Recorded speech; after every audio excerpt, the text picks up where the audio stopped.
Jessica Soho dyan nagkasya. Minsan may mga oversize na hindi nagkakasya, ayaw nila bumalik, so ginagawan ko ng paraan para makalabas. Anong ginagawa niyo, kuya? Ipupush ma'am or tatadyakan ko. Joke lang po yun.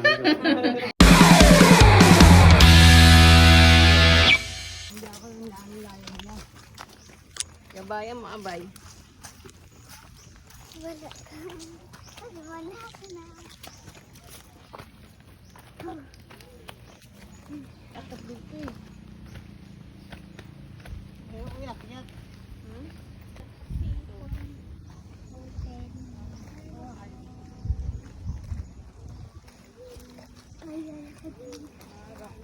ka namang naladigdig. Hindi pa diyan man magatunaw. Gano'n na ba yung trans? Para may idea.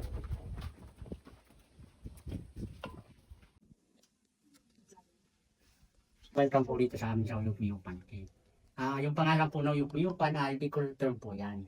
Ibig sabihin ay ihip-ihipan o ihip ng hangin. Natural air condition po tayo. Malamig po. Okay po. So ang cave po ay matagal na po ito. Millions of years dati pa siyang underwater nung panahon. Sa loob may mga corals and then yung water lines na po na naging ebidensya dito. So ito ang tsura po ng mga eksperto. Ito daw po ay umangat. Mga tectonic.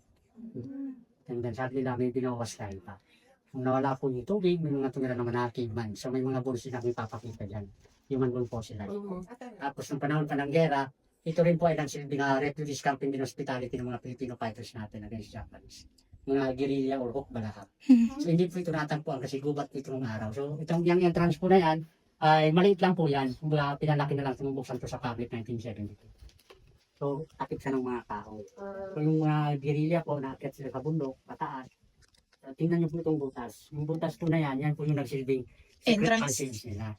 Para makababa sila, gumagamit po sila ng lubing. Saka mga baging, mga baging tulad nito. Pwede ka dito mag-swing. Maganda po yan, okay na. Mamaya, kung ngayon yung paglabas natin. Kabila kita lalabas. Apat ang pintuan po ito. So yan po yung main entrance, may tatlo pa doon. Yung pangalawa ay medyo maliit na lang, kung mga patch maliit area. So pag nakalabas doon, ibig sabihin sexy pa. Huwag kayong mag-alala, kasya po kayo. Sideways, i-video natin to doon isa-isa palabas. So bali si Ma'am Jessica Soho nga po, nagpunta yun dito. Nag-documentary siya, so nakalabas siya. So, sexy pa Yung ground ng Kiman, part of the overlooking ngayon, and then ipapakita ko yung Japanese camp doon, tanaw dito. wow. Kamalit po yung ranch yun. Yung isa nun sa Legazpi, sa Linyon Hills. Okay. So, yung itong explore natin na Cueva ay second layer lang tayo. Dito tayo magpo-focus. Yung ilalim nito ay 11 hours yung pinapasok natin. Mostly kasi gapang yun. Sa ibang baryo ang exit nun. Kaya lang, hindi na po siya pwedeng pasukin ng mga turista tulad nyo. Kasi wala na po siyang daan ngayon. Sarado na yun. Pagtagulan kasi napupuno siya ng tubig. Kaya lang, kasama siya sa history kasi konektado yun dito. Pag ganito po tayo, may impact siya sa ilalim. Maririnig. So dito po tayo. So allowed po din kayo mag-take ng video basta wag lang po mahawak sa mga limestone natin. Kasi ngayon bawal na yon. Ang kamay kasi natin may acid. Pwede siyang masira or maulot ang pagtubo niya sa pawis. Minsan, mabibreak naman yan. Ngayon kasi ano siya, tuyo siya, di ba summertime pa, di pa siya tag-ulan. So pag tag-ulan, pwede natin yan mabreak. Kahit ngayon kung may part na madulas, makakahawak tayo sa waterproof. Okay, so may mga ipapakita akong mga rock formation. Ang mga formation dito ay napoporma siya gawa ng minerals ng tubig. Kasi ang mineral content is calcium. So, imagination yung gagamitin nyo para ma-associate yung papakita kong mga formation. Galing yan sa mga ugat ng kahoy sa taas, pero sa ulan pa rin yan. Napiportil siya. Okay po, so diretso po tayo. Hindi rin po gamitin mo ilaw ng sampong. Dito, yan. May mga nag-shooting na palang pelikula. Ang pelikula ditong ginawa noong una 1983 kay Ramon Revilla, Lumaban Ka sa Tanang Sintumula. Pangalawa, Spirit sa Channel 2, yung Street Boys ang cast nun. And then panghuli kay Barbie Imperial at Carlo Aquino, yung love story I Love Lizzie. Napanood ko. Tapos pagka buwan ng Agosto, may mga events dito sa aming Uyup-Uyupan Festival. Search for Diwata ng Uyup-Uyupan Cave. Dito nila ginagawa yung photoshoot nila sa Talent Park. So yung mga picture nyo, ako nang bahala. And then mamaya sa third opening, pwede solo-solo pang IG. Okay. Pang ano, G? Yes. That's Pag ang bato ay nasa taas, ang tawag po sa kanya ay stalactite. Kasi di ba stalak, C stand for ceiling. Itong pinapatakan niya, stalagmite, chip or ground. So yan ang pinagkaiba nila. So makikita nyo may tubig pong napatak, di ba? Kaunti lang kasi summertime pa. Drinkable yan. Then pwede siyang healing with water. Ganun po. So ang pagtubo niya is 100 years, 1 inch per century. Yes po. So pagdating ng araw, magdudugtungan sila. Ganito po yun. No? Ayan. Pag nagdugtong na, column or pillar, so nagiging poste siya ng kuweba. Kumbaga haligi, kaya matibay. Kahit magbagyong maglindor safety dito, walang bumabagsak ng mga stalak. Okay po. So tuloy po tayo. So ayan po, malamig ha. Nararamdaman niyo yung hangin. Yan. Natural air po tayo.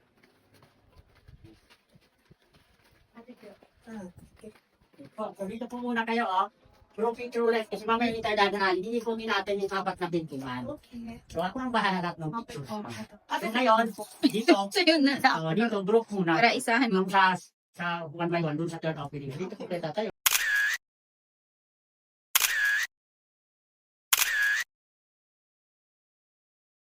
Ito bigyan ng bilang Nala, TV, si Moses, sundin ito ng plasma. Okay, lumulo, balbas, kabit yung brainbone. Or pwede rin old man. Sabi nila sa the movie, that the Lord of the Rings. Yan, sige, along kayo mag-take ng video. Okay na, na-video na, kaya tayo sa taas. Yan, undan dito, kasi ipa-frame ko to. Ipa-frame siya sa picture. Okay. Sige. Ngayon, may 3 tulay dito. Kaya lang, hindi pwede yung dalawahan. Kumbaga, magkakasunod tayo isa-isa, pero hilera lang po. Okay? Okay, so tara po. Magkakasunod lang po. And then, papakitaan kayo ng corals. Di ba sabi ko, ang cave is underwater during Noah's time. Ayan po, dead corals yan, no? Patunay. Yan. Mamaya sa taas yung markers niya, oscilla. Okay? So, dahan-dahan po ha. Sundan nila po yung dadaanan ko. Huwag lang sila dadaan kasi baka mahulog.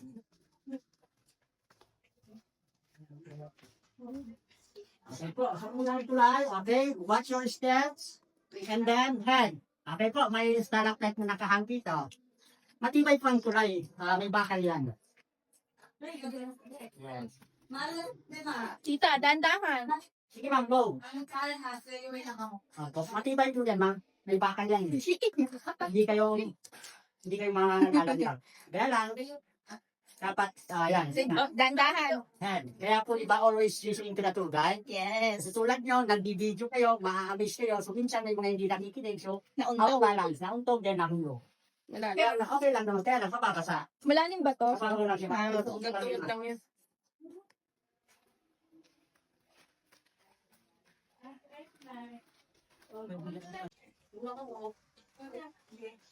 Okay, so dito, may makikita po dito. Ito ay mga crystal, mga quartz.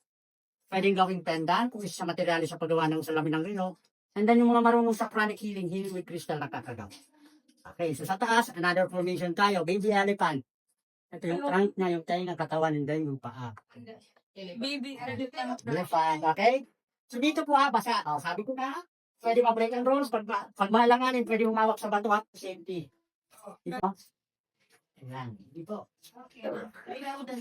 Watch out po Kahit naka-helmet, ingat. And then may tubig dito, ayan Ingat po Malamig ang tubig. Go ahead, watch out. Dito medyo maliit na siya. Okay, watch your steps and then head po bali. Okay po. Okay, nandun lang kayo pumayos po. Ilang mo.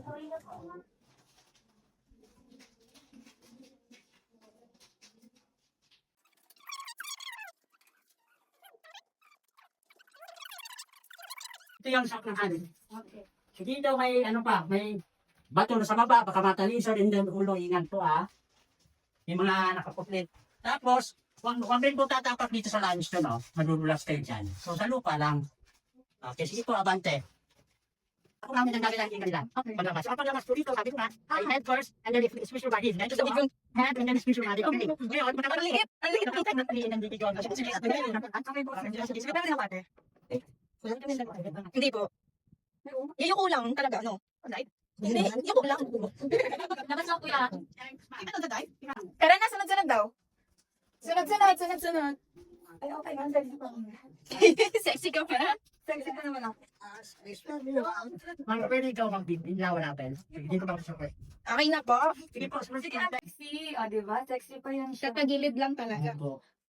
Sige po, dyan po tayo ma'am sa baba. 100% sexy kayong lahat. Sige po, go! Sige, dito na. Dito kayo. Sug-sug. Pwede pa add more rice pa. Sige ma'am, dyan ka po. Saan na kayo? O, tinang. Tagilid. Heads up muna. Highway, kabila ma'am, kabila. Dito ka harap. Yan, Yan. ganyan po. Yan. Tagilid. Pwede po umawat sa bato. Kayang-kaya pala. Kayang-kaya ma'am. Sabi po, Hindi pa nasumabit eh. Watch your head, ayaw ko lang. Ano po? Yan. Ay, ganun ba? Okay. Ulo, yung ulo na. Alis mo na, Ben. Ano ba? Ano muna? Tagilid yan. Ay, go. Tama ba nilang diretso? Galing! Asunda kayo sa mga kids. Kasi ano naman, sila. Sexy. Okay, so 100% sexy. O, si kuya nga kasha. Kasi kanina si ma'am para makalabas, ito force or tatadya ka. Joke lang natin si baby. Okay, so, malawak na yung area natin. In fact, na yung one line. Okay po, sige po. Another cave. Iba ka nasa unahan ka pala. Ano naman di ko yung video? Tama na.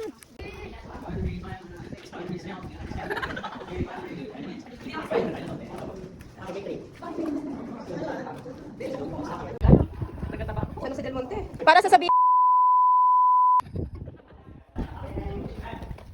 May pambayad ako. May pambayad ako ilogan ka dito. Ayaw nyo na? Isang shot lang. Ayun ang nakantay si kuya. O, dali nyo. Kain dalawa. Alisin nyo na yung Punta ditong pare, pangalan niya ay si Father Francis Canchos Coca. Bukod sa pagiging pare niya, isa pa siya pong archaeologist. Opo, nakasama siya sa archaeologist, nagkasayin sila sa bayan ng Tamali, nagsama ba po siya ng geologist. So pinag-aralan nila ang kwenta. Ang patunayan na may tinirang caveman. So ang ginawa po ni Father ay una ng pamisa. Pangalawa, pinag-press ang cave, and then last, nagpahukay. So may mga nahukay silang mga pottery, mga artifacts na made of clay or jars, baga sa Tagalog. Okay, pag bones na kasi, ilalagay sa jar, sinidikit sa bato para ma-preserve po. Parang damaki. So karamihan artifacts, nasa Kamalik Tourism and then sa National Museum sa Metro Manila. Dito, ipapakita ko po yung mga Pero nakuha meron dito. dito din. Oh, Meron dito din. meron dito. Or ang order nila dito is Kalanay Pottery Jars. Kasi pag buo ang jars o banga, di ba ang may pangalan yan, ceramic assorted ko rin. So yan yung mga pottery. Dito naman sa baba yung mga bones. So dito po, ayan, eto, may tinanggal na jars dyan, oh. Kita nyo, shape ng jars, di ba? Ngayon, yan po yung buto. Ayon sa kanila, sa parte yan ng Timor o leg part. Pero po nakita na. Yung ito tendons. Okay, pangalawa, yun. Ano yun? Ayun po ay sa ribs. Okay, yan. Pangatlo, sa mata ay sakit po ito. Ay, sa. Ayan, ay sakit. And then last, scalp, pero part ito ng molar side, oh. Ay, oo nga, no? Okay, so yan po ay mga human bone fossilized and then photocarbon dated nila. Okay. Yung mga caveman daw kasi, dalawang klase yun. Ang height nila mga ganito, and then yung ano nila klase is Homo sapiens and then Homo erectus. Okay, so kanina pinakitaan kayo ng corals. Ngayon yung water lines niya po ito. Simula sa mababaw, ito po point ko ng flashlight. Ayan. Linya ng tubig. Yan po, mababaw siya, oh. Mababaw, palalim po yan ng palalim. Outside dyan. Okay. Kasi di ba, ang sample natin, ang Borneo sakop ng Pilipinas dati, di ba? Ganyan, si ma'am, tama. Sige po, ma'am. Isa na lang magkuha, ako na lang minilaw. Sige po, sinong papakuha ng pic? Ako po. Vandalism, ayan, nagsulat. Yung alaw kasi, walang patas yung gobyerno. Malaya niyang nagagawa yung kasi nila, dito na pinuputol yung stalactite, sinisirang mga formation, gumahawak sa crystal, and then vandalism. So ngayon, bawal na. Kaya sa vandalism sa iyo. So, gusto nila, social nature.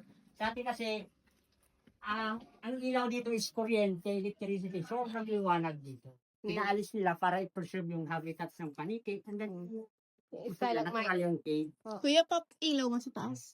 Parang ano siya ma'am, parang campanaryo, church door.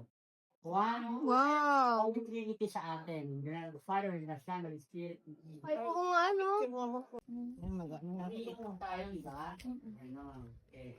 Ito kung gusto yung picture ng mga bats dito sa malaki kasi. Ay, oo nga. So, hindi naman sa atin. Di ba merong white na paniki? Meron. Albino. Dito po. Wala dito. Baka sa ilalim. Sa ilalim yun, mga wild na yun kasi hindi napapasok ng turista. Pero na-explore yung ilalim. 1969, 10 katao. And then 2005, ako po kasama ko yung mga mo. Oh, talaga. Wala nang daan kasi pagtamulan, napupuno siya ng. Okay na? Okay na po. Okay, papunta tayo sa dance floor area. That's go. Kaya lang dito. Dance floor man-made po, tama kayo. Kasi ginawa po ito Marcos time martial law. Inabot ko po yung lola ko at lolo ko. Ang lolo ko isa sa mga guerrilla dito. So ayun po kay lola, Marcos time martial law may curfew. Bawal yung sayawan, baka mahuli sa curfew hour. Dito po sila nagsasayawan sa loob. Hanggang ngayon ginagamit po ito. Halimbawa pwede sa Dibu party, wedding anniversary, kasalan, wedding Bali, isang proof po siya. wedding. So i-rent mo lang po itong buong kuweba sa management. Kasi ang nagpapatak po nito is private property. Ah, Bali kasi na-cover nila yung lupa, nagtatak sila. Pero ang batas nasabi na, okay. sample, pre-nap wedding dito is mga 3 years ago, 5K yung bayad. Saka 6 na oras sila. Pwede mo dala ng mga... Equipment. Dati nung may kuryente pa. Ano? Ngayon, solar lights.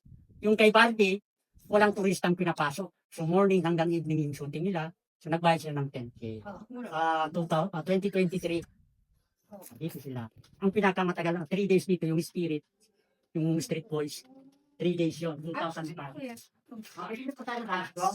Okay, sa taas po ito may permission, kung sino picture, parang ano siya, parang skull formation. Dito po kayo makuha ng picture.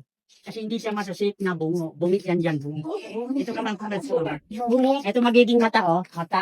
Ay, oh. okay. Ah. Diba shape siya? Oo. Ang kwago. Ito magiging mata, ito yung ilong. Dito po, dito pa niya. Ay, sorry. Ay. Siya, di ba? Ayan. Sa kunan yung dalawang butas, masashape siya parang kwago or, sabi nga nila, parang elepante. Dito po, lapit kayo mo, no? Yan mo. Oo nga, ang ganda. Parang pakpak ng angel nga. Ang ganda. Palaka. Ayun o, may ano oh. Mga nangangay ng insecto species, mga tumutulong sa pagbalanse ng ecosystem. And then, sa likod nyo, ito po, nagtugtong na sila, oh, column or pillar, okay? Pero matagal nga, di ba? Kaya kahit ng bagong maglindol, walang bumabag sa... Pag ganyan, kuya, ilang years po yan? 100 years, ma'am, is 1 inch Bag- per century ang pag... Per inch? Wow. 100 year, 1 inch or 2.5 cubic centimeter. Ang tagal nga. So, mga Kaya ganito, di ba pag natatapakan o nahahawakan, nasisira oo siya. nga, sir. Mga ganito, sir, mga ilang million Ah, years matagal na na po yan, siya. no? Kasi kada, ano pala, 100 years, 1 inch or 2 inch Okay, lang. so, marami na po eh. Yung picture mo ako dyan.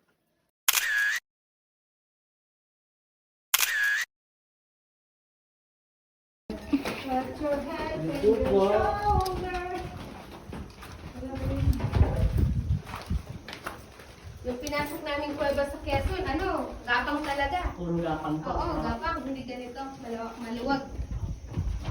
Okay. So, may nakita niyo si Mayon? Saan? Ayan. Pwede naman siya mapicturan. Kaso, pag pipicturan yung ipa-frame, dito po ang kuha niya, no? Ah, tama. Dinaan na lang tower. Yes, yung malaki. Oh. So, yan po ang kampo ng Hapon, Japanese. Hindi ko kita. Saan daw? Sundan nyo, sa, Sa Hapon, sundan nyo si Mayon, sa baba. Diretso, ayun o. Galing na po kayo Okay, dyan. nakita ko na. Galing na kayo sa Kitwinan Ranch. Ay, hindi pa. Nakita So, lang. bibigyan ko kayo ng idea kung pupunta kayo para may short story tayo. So, di ba malapit lang ang kampo nila, pero hindi ito natagpuan, di ba, kasi gubat. Okay, so ang expected tunnel po dyan is 18. Nung panahon ng gera, yung mga Hapon ay nasa hills, nasa bundok yan. Nakatingin po sila doon. Kasi yon ay Sorsogon area. Pag tumawid tayo, Cebu Leyte, di ba po? Cebu. Sa Leyte, Oo. doon galing yung tropa ni General MacArthur, di ba? Tanaw nila. Ngayon, pag natatanaw pala nila, tumatago sila sa mga tunnel nila. Pero ang gumawa ng tunnel nila, kapwa natin Pilipino ng mga bilanggo nila. Ayon po yun sa kanilang spokesperson na si Lieutenant Colonel Commander Sato. Special maintenance siya ng Japanese. So ayon po sa kanya, natalo sila sa laban pero hindi sila sumuko sa mga Amerikanong harakiri o suicide nagpapakamatay. Okay po. So, dito po nagtatapos yung tour natin. Sana na-enjoy nyo sa loob. So, maraming salamat po and then mabuhay po ulit. Thank you. Kain pa ako, nakaangat naman. Yan. Oo. Ang sarap ng swing. Parang nagsing ako nung 10 years old pa lang ako.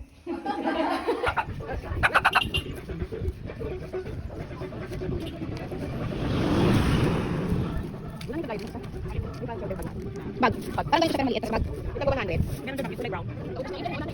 Ha? What? 180.